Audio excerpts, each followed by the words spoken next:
Rema hari ini, Mazmur 33 ayat 12.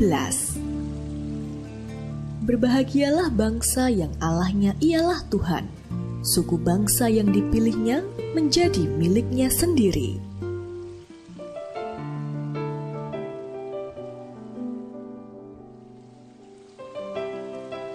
Merupakan satu ujian iman yang sulit bagi Andi ketika ia harus memilih antara panggilan Tuhan menjadi full-timer dan kontrak kerja senilai ratusan juta rupiah. Andi sadar ketika ia memilih panggilan Tuhan, ia mungkin akan menghadapi kesulitan ekonomi dalam beberapa bulan ke depan. Namun ia membulatkan keputusannya menjadi pelayan Tuhan sepenuh waktu dan berserah kepada Tuhan. Suatu malam, Andi kehabisan susu untuk anaknya yang masih bayi. Ia tidak mau meminta bantuan kepada siapapun dan hanya berpesan kepada istrinya untuk membuatkan teh manis jika anaknya meminta susu. Hanya kepada Tuhan, Andi mengutarakan kesulitan yang dihadapinya. Malam itu, Andi membuang kotak susu yang telah kosong. Walau ia tidak tahu bagaimana Tuhan akan menolongnya, tetapi Andi mengucap syukur karena Allah yang ia sembah adalah Allah yang tidak pernah terlambat.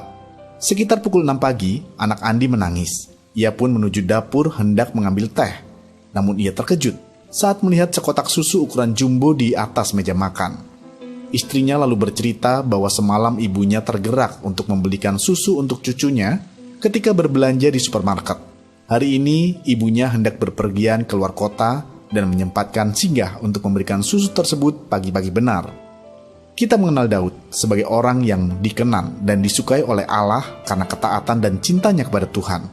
Dalam segala keadaan, ia selalu mengutamakan kehendak Tuhan.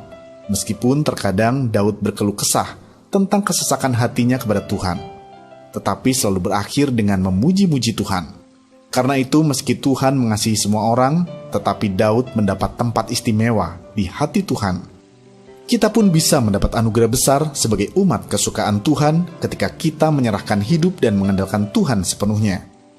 Iman dan kepercayaan kita akan membuat hati kita senantiasa dipenuhi dengan ucapan syukur dan pujian kepada Tuhan dalam segala keadaan. Bisakah Anda menjelaskan apa arti dari kesukaannya Tuhan? Menurut Anda, apa yang membuat seorang menjadi umat kesukaannya Tuhan? Apa yang akan Anda lakukan supaya Anda menjadi kesukaannya Tuhan?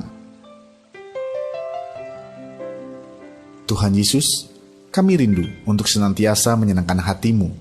Meski terkadang kami gagal, tapi kami tidak akan menyerah untuk berusaha melakukan hal-hal yang berkenan dan menyukakan-Mu.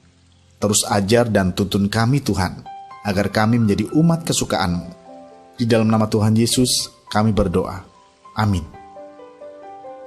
Adalah sebuah anugerah besar kalau kita bisa menjadi umat kesukaan Tuhan.